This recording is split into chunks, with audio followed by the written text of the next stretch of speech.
Bien, en la primera parte de la clase habíamos llegado hasta aquí, al método hipotético deductivo.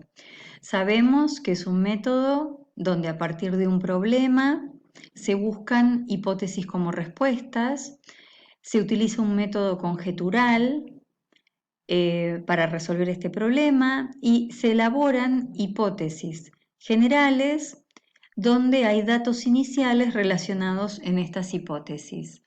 Hay una hipótesis fundamental de la cual se deriva una consecuencia observacional y también se derivan hipótesis que a su vez tienen sus consecuencias observacionales. Bien, vamos a ver esto con un ejemplo. Por ejemplo, la teoría de Harvey de la circulación general de la sangre. ¿Cuál es el problema? Cómo circula la sangre dentro del organismo.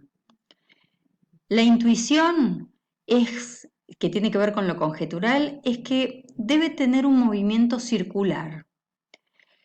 Y entonces la sangre debe circular por el organismo de manera circular. ¿Cuál es la hipótesis fundamental? Que la sangre es expulsada del corazón y es conducida a través de los latidos del ventrículo izquierdo por las arterias a todo el cuerpo y del mismo modo por el ventrículo derecho a los pulmones y que retorna por las venas del cuerpo al ventrículo derecho y desde los pulmones hacia el ventrículo izquierdo. De esto se derivan consecuencias, por ejemplo, se deriva la consecuencia observacional a la que vamos a llamar 1, donde las investigaciones anatómicas demuestran que las válvulas venosas estaban dispuestas de modo que la sangre solo puede retornar al corazón. También se deriva otra hipótesis, que es que la sangre pasa por el corazón continuamente en una sola dirección. Se deriva otra consecuencia observacional a la que vamos a llamar 2. Al pinzar las venas cavas, el corazón se vacía y al hacerlo con la aorta se dilata y se pone violáceo. Surge otra hipótesis derivada, que es que la contracción del corazón es muscular y provoca la expansión de las arterias. Y surge otra consecuencia observacional de esto, donde si se perforara la arteria pulmonar, la contracción del ventrículo derecho va seguido de un chorro de sangre. Y lo mismo pasa si se perfora la aorta. Llegamos a dos formas lógicas. Una es válida, como el modus tollendo tollens, negando niego, y la otra es una falacia. La falacia de afirmación del consecuente, donde definimos a la falacia como un razonamiento incorrecto por su forma lógica, en este caso, que se quiere hacer pasar por correcto. Cuando tomábamos el ejemplo de que si paso un semáforo en rojo me hacen una multa, me hicieron una multa, por lo tanto pasé un semáforo en rojo, decíamos que esta conclusión era posible, pero no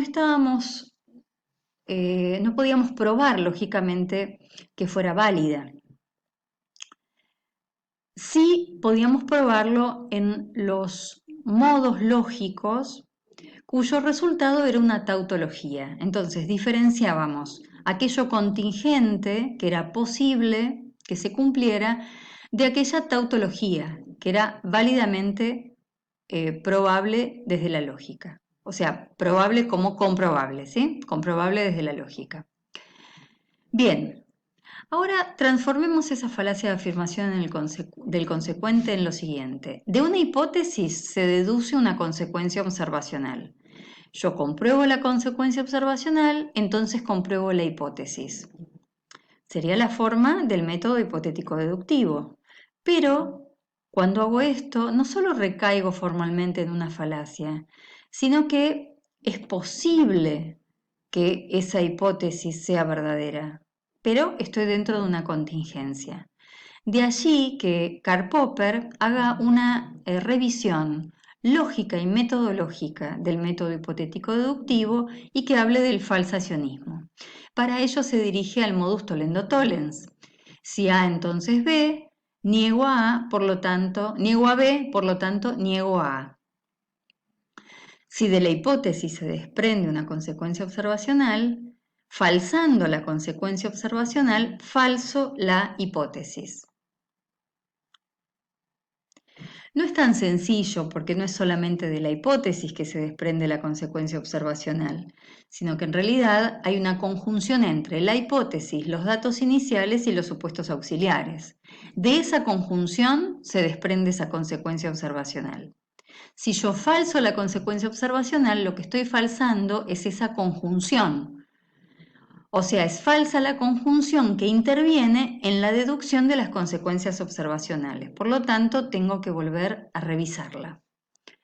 Si aplico las tablas de verdad, como ya lo hemos hecho, la falacia de afirmación del consecuente da como resultado una contingencia y el modus tollendo tollens da como resultado una tautología. ¿Qué es lo que el falsacionismo afirma? Que todas las teorías son falsables, que esto es un criterio para considerarlas científicas, y que una hipótesis es falsable si existe un enunciado o un conjunto de enunciados observacionales que son lógicamente posibles e incompatibles con ella. ¿Cuáles son las críticas al método hipotético deductivo? Que no tiene en cuenta los factores sociales ligados a todo el proceso de investigación, fundamentalmente al contexto de descubrimiento. Y por otro lado, que no se puede compatibilizar el método hipotético deductivo con la historia de la ciencia. No hay pruebas históricas compatibles con esto. Por ejemplo, Darwin presentó su teoría evolucionista que refutaba a la teoría del fijismo y esta no fue aceptada inmediatamente. Y por suerte no la falsó. ¿Cuáles son las críticas al falsacionismo entonces? Bueno, como les decía, sobre la base de argumentos históricos, el falsacionismo es insuficiente, no se prueba en la historia de la ciencia. Y por otro lado, insiste en que la actividad científica debe dedicarse a intentar falsar las teorías, estableciendo la verdad de esos enunciados observacionales que son incompatibles con ellas. Fíjense que hablamos de falsacionismo ingenuo porque lo vamos a comparar con el falsacionismo sofisticado de Lakatos. ¿Cuáles son las limitaciones del falsacionismo? Las teorías no se pueden falsar de modo concluyente, porque los enunciados observacionales que sirven a ello pueden resultar falsos a la luz de posteriores progresos. Por ejemplo, esto sucedió en la época de Copérnico. La observación demostraba que los tamaños de los planetas Marte y Venus eran iguales. Esa teoría de Copérnico podría haber sido falsada, pero 100 años después tendría que haberse revisado esto, porque tendría que haberse revocado a causa de los nuevos progresos de la ciencia, incluidos los progresos tecnológicos. Entonces ahora vamos a Lakatos, que habla de un falsacionismo sofisticado. Lakatos dice que la ciencia avanza a medida que se elaboran mejores programas de investigación. Y los méritos de estos programas se deben juzgar por si progresan o se van degenerando. Y ahora vamos a ver qué quiere decir esto. Primero, ¿qué es un programa de investigación científica para Lakatos? Son una serie de teorías en desarrollo que están relacionadas entre sí dentro de un paradigma, dentro de un contexto histórico, con una determinada cosmovisión. Y el programa se rechaza por completo cuando se dispone de un sustituto para este, que explique todo lo que no explicaba el programa anterior, más otros hechos adicionales. En ese sentido, se parece bastante a la concepción de Kuhn de paradigma. Lakatos, a su vez, habla de un núcleo central de la teoría y de un cinturón protector. El núcleo central es la base a partir de la cual se va a desarrollar ese programa y se vuelve infalsable por decisión metodológica de quienes llevan adelante ese programa de investigación. Lo que se puede falsar son las hipótesis del cinturón protector de las teorías que protegen a ese núcleo, dentro del cual también pueden elaborarse hipótesis ad hoc, como hipótesis como una excepción. ¿Cuál es la objeción principal a esto que propone Lakatos? Es que nunca se puede decir de modo absoluto que un programa de investigación es mejor que otro, porque esto solo se determina retrospectivamente en el desarrollo de la historia de la ciencia. O sea que no sirve al científico en el tiempo actual. Cuando Lakatos habla de una heurística positiva, sugiere cómo cambiar y desarrollar las versiones más refutables del programa y qué modificaciones hacerle a ese cinturón protector. Y entonces define lo que decíamos anteriormente, cuándo un programa es progresivo y cuándo es regresivo. Es progresivo cuando se anticipa el desarrollo histórico, el desarrollo teórico al desarrollo empírico. Y entonces la teoría va a conducir al descubrimiento de nuevos hechos, que hasta el momento eran desconocidos. Y es regresivo cuando se considera que ha sido estancado, que se ha estancado, o sea que se vuelve muy conservador, por lo tanto rechaza lo nuevo. Acuérdense de cuando hablábamos de Bachelard y los obstáculos epistemológicos y cómo se daba el conocimiento científico en contra de un conocimiento anterior.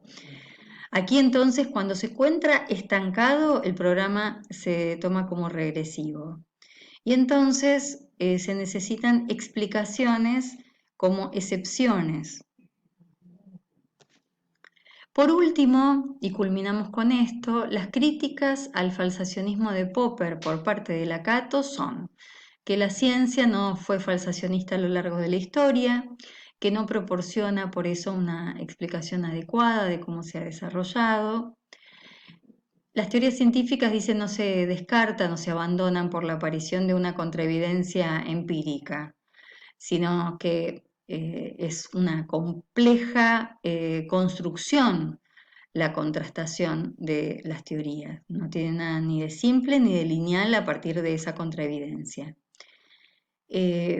Por otro lado, no se trata de teorías científicas aisladas, sino se trata de programas de investigación, como dijimos, y tampoco es posible considerar desde el falsacionismo de Popper la historia externa de la ciencia. O sea, solo se remite a reconstruir la historia interna de la ciencia.